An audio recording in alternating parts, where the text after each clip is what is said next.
몸은 운동을, 우리 마음과 정신은 웃음을, 우리 영혼은 사랑한다는 말 한마디를, 그게 우리가 어떻게 하면 건강하고 행복하게 살 수 있을까? 그 세 가지의 요소가 반드시 필요합니다. 첫째로 우리 몸은 무엇을 운동해요.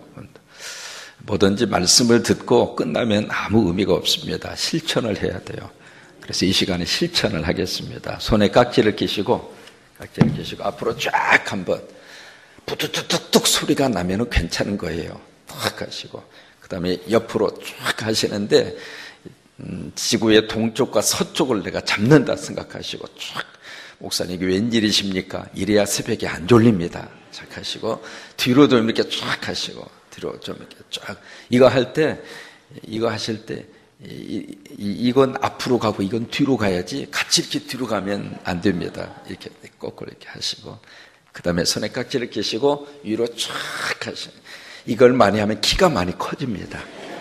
이게 4대에 안 되면 후대라도 키가 커집니다.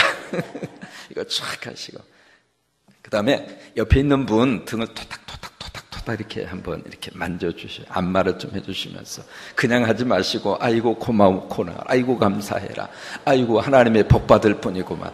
그렇게 말씀하시면서 하세요. 그냥 하지 말고 아이고 복 받으실 분, 아이고 하나님의 축복하실 분, 하나님 은혜를 받으실 분.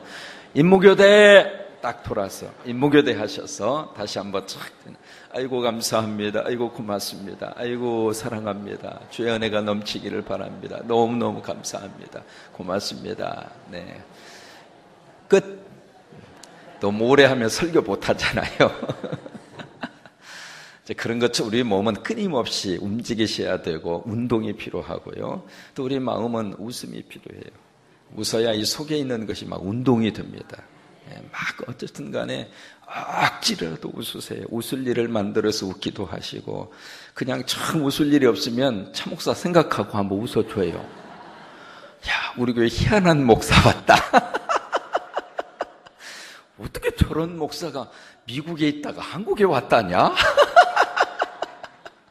저 양반 전주에서 자빠져 있지 어떻게 군산까지 왔다냐? 참 웃을 일이 없으면은 목사를 생각해서라도 야, 사람이 저렇게도 웃고 살 수 있구나. 사람이 저렇게도 그냥 푼수떼기로 살 때도 있구나. 하여튼 이제 웃을 일을 스스로가 이렇게 좀 만들면서 왜냐하면 우리 오장육부를 움직일 수 있는 방법은 웃음밖에 없어요.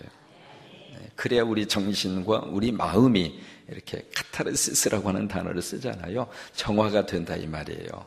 그렇지 않으면 이게 마음속에 찌꺼기가 자꾸 쌓이기 시작하잖아요. 무슨 말 들어도 쌓이고 속상한 일 있어도 쌓이고 때로는 자식이 참 사랑스럽고 좋지만 자식이 왼수 덩어리 될 때도 있잖아요.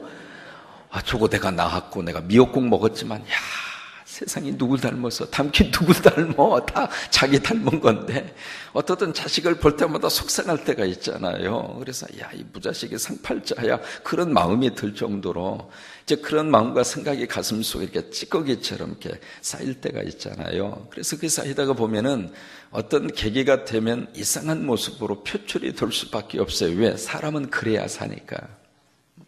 근데 이 웃고 나면은 그게 정화가 돼요.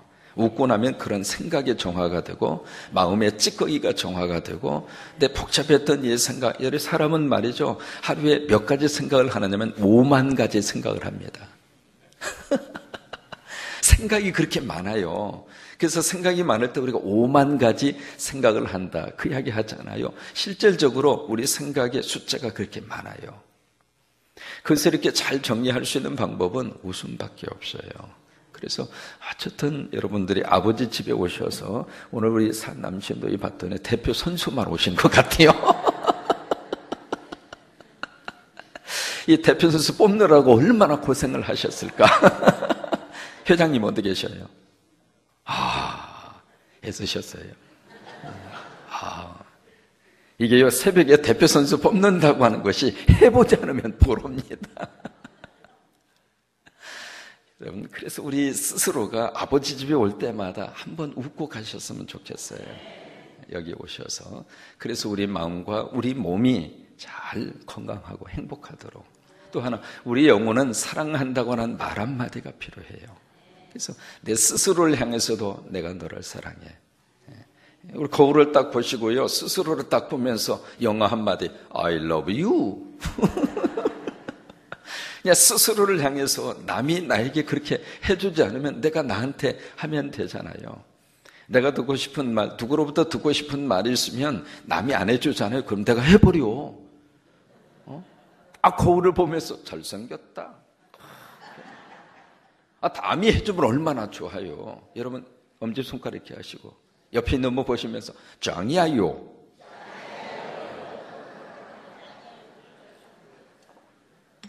남들이 그렇게 해주면 참 기분이 좋잖아요. 기분이 업되고요. 그렇게 좋잖아요. 근데 남이 안 해주면 내 스스로가 하는 거예요. 차상용 짱.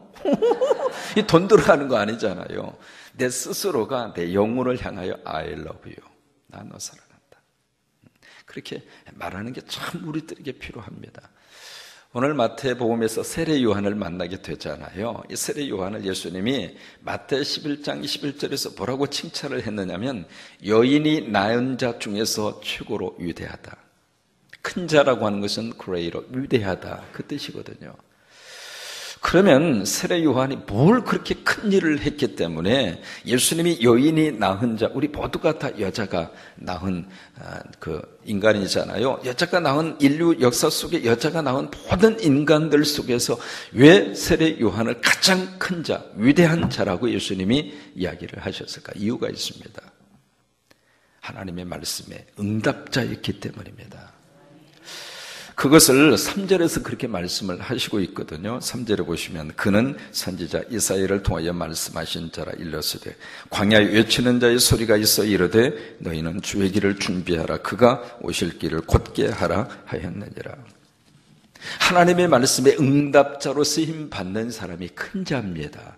하나님의 말씀에 응답자로 쓰임받는 사람이 위대한 사람입니다. 왜 그 사람이 큰 자이고 위대한 사람일까? 그 속에 하나님의 말씀이 있기 때문에.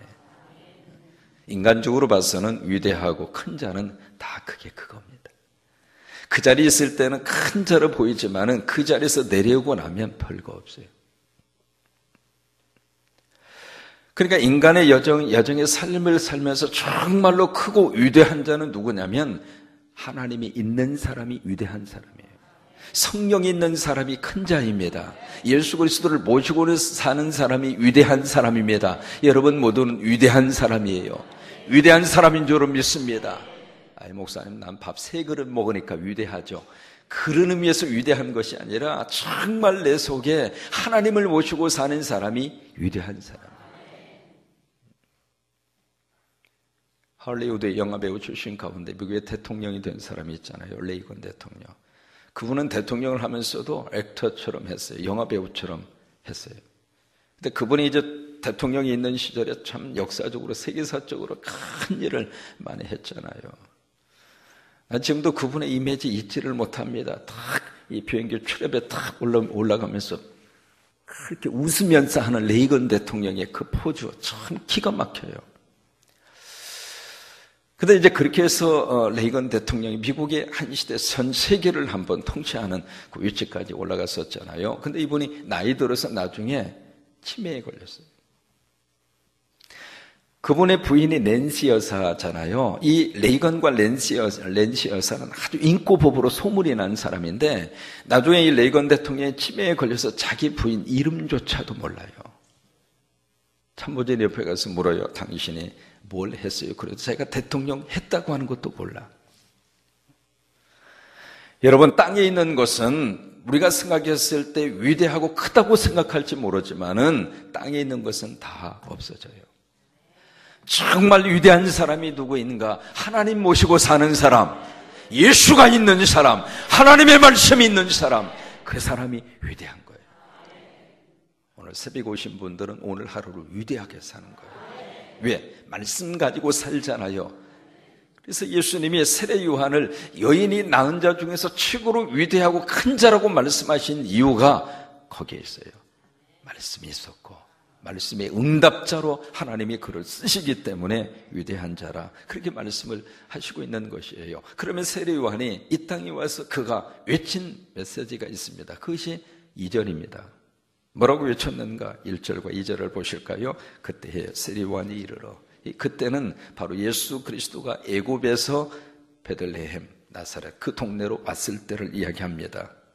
세례요한이 이르러 유대 광야에서 전파하여 말하되, 메시지라 이 말이에요. 세례요한의 설교 내용입니다. 세례요한이 어떤 설교를 했는가, 어떤 메시지를 전파했는가? 2절입니다. 같이 한번 읽으실까요? 시작. 회개하라, 천국이 가까웠느니라 하였으니. 이게 첫 번째 메시지예요. 회개와 천국은 아주 밀접한 관계를 가지고 있습니다.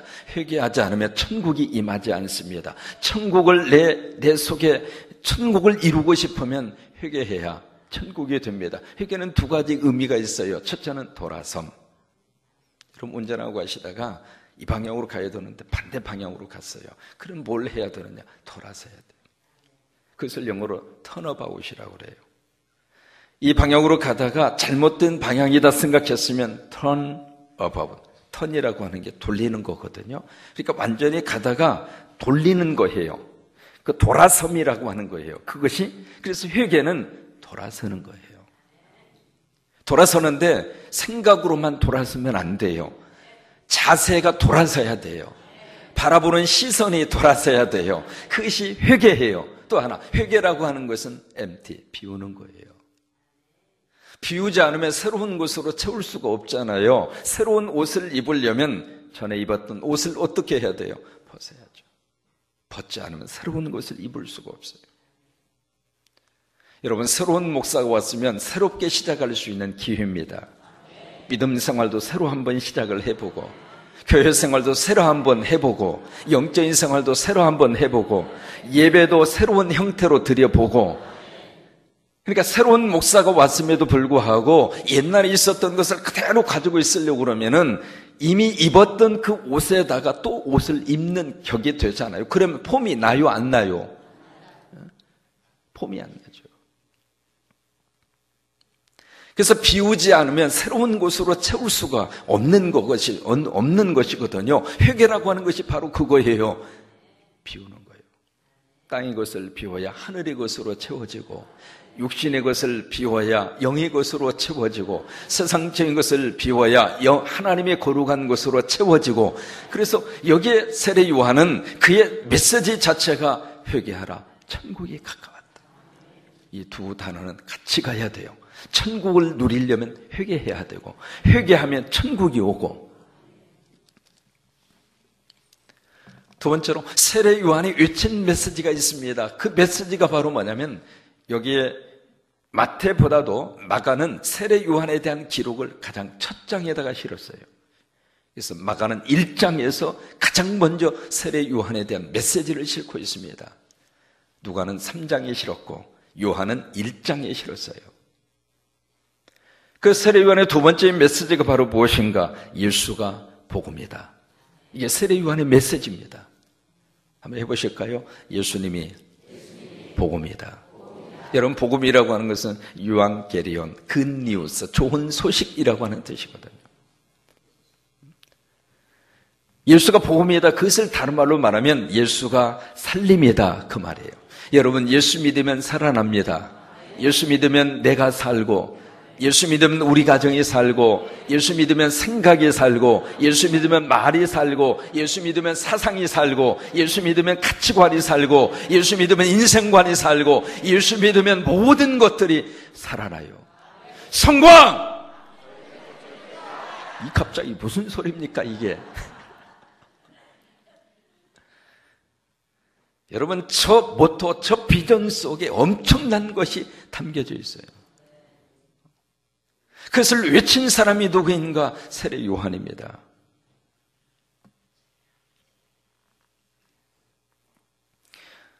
세례 요한이 구약의 마지막 선지자거든요.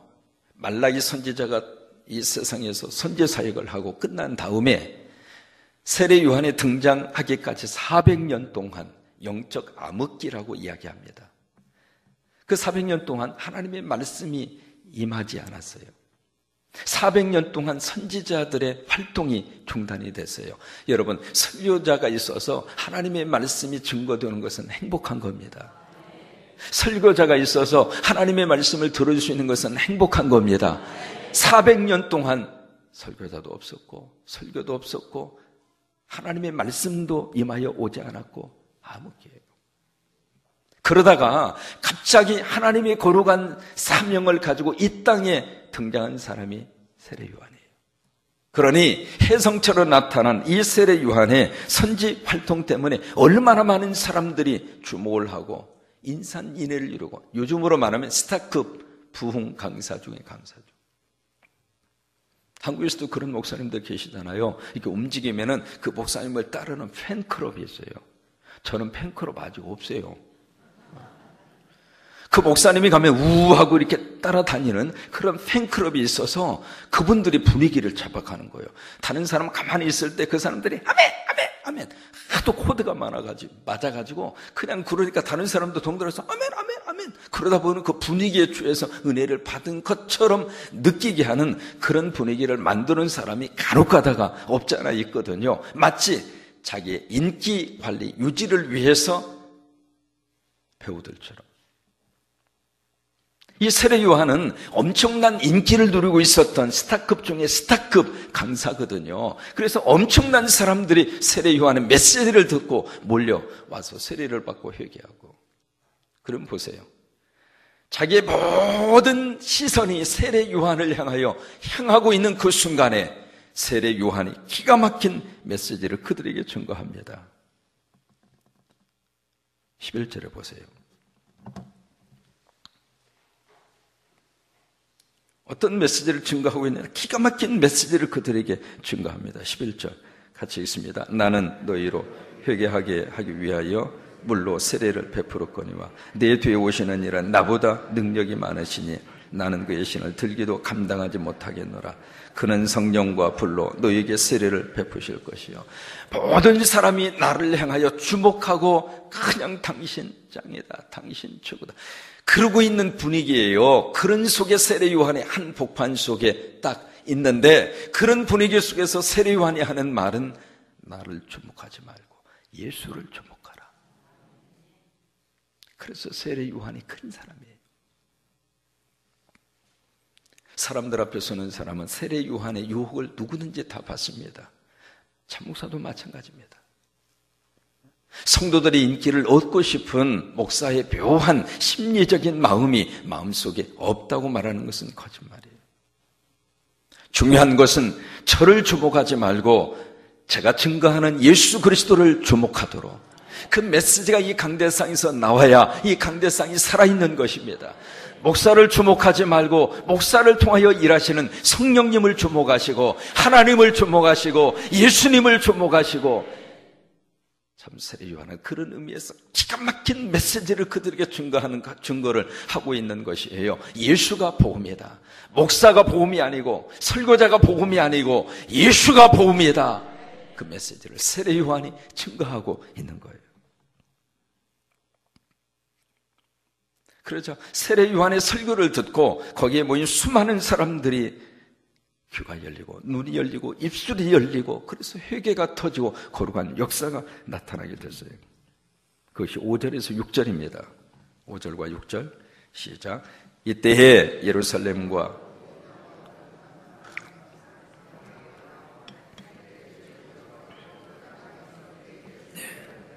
그런 역사들이 막 일어나게 된 거예요. 왜? 설교를 듣고 거룩한 부담을 느낀 거예요. 여러분, 하나님의 말씀을 듣고 부담을 갖는 것이 정상입니다. 하나님의 말씀을 그저 듣고 끝내고 가볍게 취급하시면 안 됩니다. 하나님의 말씀 속에는 부담이 있습니다. 그때 그 부담이 거룩한 부담이에요. 새벽에 만나는 무슨 복음? 저게 부담이 돼서 이 새벽을 깨우신 거 아닙니까? 사남신도회가 안 오셔도 되는데 이 자리에 서야 되니까, 대표 선수들이라도 이게 부담이 있으니까 오늘 이 자리를 지금 와서 하나님 앞에 찬양한 거 아닙니까? 여러분, 하나님의 말씀을 듣고 거룩한 부담을 느끼는 성도들이 많아야 정상이에요. 부담을 느끼지 않고 그냥 그러면 안 돼요. 부모는 자식을 보면서 부담을 갖는 게 정상입니다. 아이를 낳아놓고 알아서 할 거지 뭐, 지 인생 지가 살 거요. 그리고 핏덩어리를 놓고 나는 내 인생 살 거야. 그건 부모의 역할을 안 하는 거죠. 그럴 수 없잖아요. 부모는 끊임없이 자식을 향하여 부담을 갖습니다. 시집 보내고 장가 보내서도 한국에 와보니까 AS 기간이 길어졌더라고요. 옛날에는 짝지어서 보냈으면 어느 정도 됐는데 이제는 짝지어 이렇게 보냈어도 또 이제 생명이 나오면 그 생명을 가지고 들어와. 안 봐줄 수도 없고 봐줄 수도 없고, 이거 봐주면 싹신 쑤시고 다리 아프고, 요즘 애들은요 소젖을 먹어서 그러는지 이렇게 둥치가 커요. 크고 막 드디어 봐도 왜 이렇게 막 여기도 들이받고 저기도 들이받고, 그러면 그 아이가 하루 종일 쫓아다니다 보면 나중에 힘이 빠져가지고 도저히 어떻게 할 수가 없을 정도로 기진맥진하게 되는데, 그러다가 어떤 모서리에 콕 찌면 여기에 눈탱이가 밤탱이가 되면 세상에 저녁에 며느리가 와가지고 시어머니를 그냥 잡들이를 하는 게, 어머니는 어떻게 애를 받길래, 어떻게 잘 받지. 자기 자식이 그렇게 구잡스러운 것은 생각 안 하고 그냥 어머니한테 쏟아 부으면 속상한 거예요. 애답다. 속으로 그래. 니도 이 다음에 시어머니 돼봐라.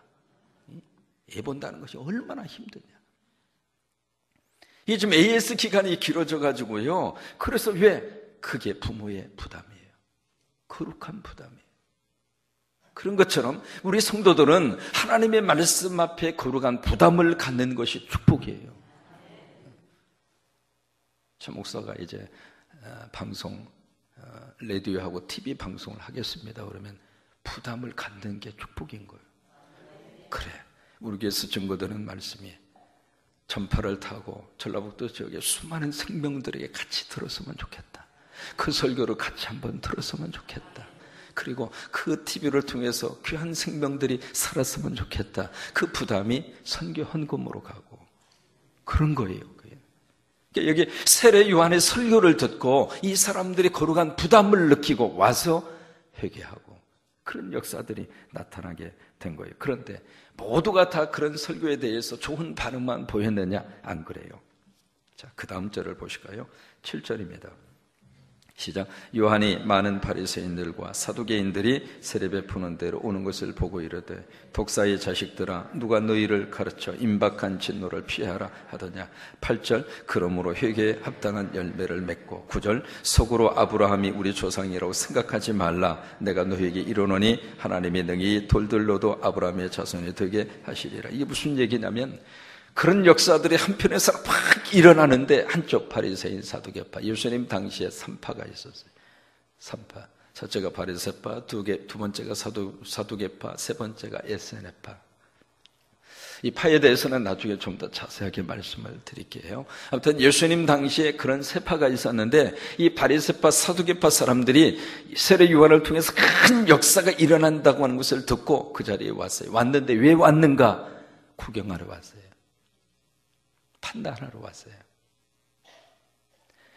구경하러 오고 판단하러 왔기 때문에 세례 요한은 그들을 향하여 입에 담지 못할 독설을 퍼부은 거예요. 이 독사의 자식들. 유대인 욕 가운데 최고의 욕입니다. 여러분, 하나님의 은혜가 임하는 장소에는 구경꾼은 하나님께서 원하지 않습니다. 여러분, 예배를 구경 삼아 오는 곳이 아닙니다. 예배는 은혜 받기 위해서 옵니다. 예배는 말씀을 받기 위해서 옵니다. 예배는 하나님 만나기 위해서 오는 곳입니다. 어떻게 하나 보자, 그렇게 하기 위해서 오는 장소가 아닙니다.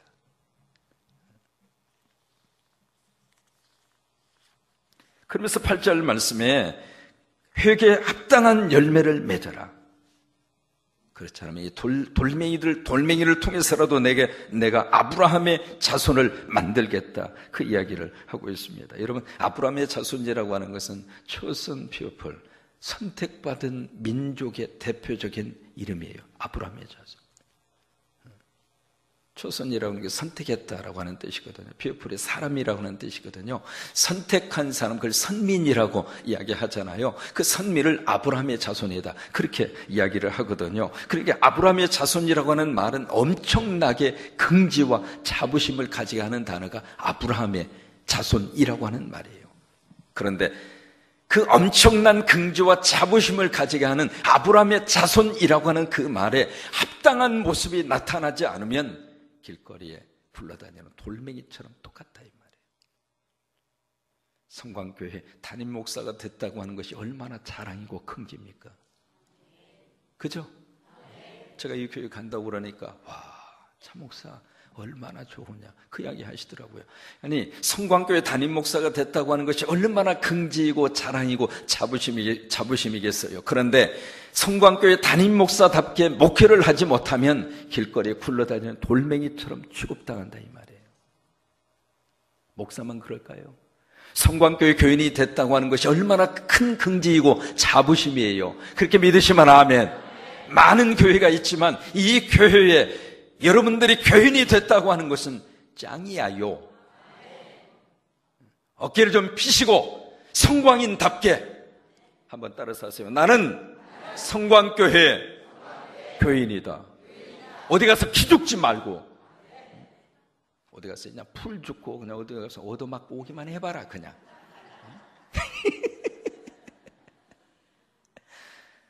성광교회 교인답게 성광교회 목사답게 그게 아브라함의 자손이라고 하는 말이 가지고 있는 뜻이라 이 말이에요. 그렇게 우리가 일상적인 삶 속에서 그렇게 좀 살아보자 이거예요. 길거리에 조만한 놓고 할머니가 어떻게 해서 뭐 호박 갖다 이렇게 놓고 팔고 이렇게 콩 갖다 이렇게 팔고 그러면 거기 가서 막 그걸 깎고 그냥 그 몇 푼이라 된다고 그냥 깎고 그 다음에 깎아가지고 1,000원인데 990원에 하자고 그래가지고 10원을 깎고 나서 그 다음에 하는 말이 교회 나가세요. 그러면 할머니가 뭐라고 그랬어요? 너나 나가라 그냥.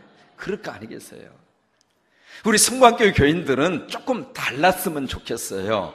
할머니가 1,000원 달라고 그러면은 50원 더 줘. 할머니 힘들지? 몇 푼이나 바꿨다고. 그래요. 50원 더 줄게. 그리고 나서 교회 나가세요. 그래야지. 그리고 나서 나 성광교회 다녀요. 그래야 좀 폼이 나지. 물건은 있는 대로 깎고 그리고 나서 나 성광교회 다녀요. 그러면 그 담임 목사가 어떻게 생겨먹었어? 그렇게 나올 거 아닙니까? 여러분들이 택시를 타시면은 거스름돈 이렇게 좀 있잖아요. 100원이고 200원이고 그러면 그때 인심 한번 좀 팍 쓰셔요. 딱 쓰면서 기사님 가주세요. 딱 그러고 내려오면서 나 성광교회 다녀요. 이래야 좀 폼이 나는 거지. 군산시내에 아브라함의 자손답게 저와 여러분이 살았으면 좋겠어요.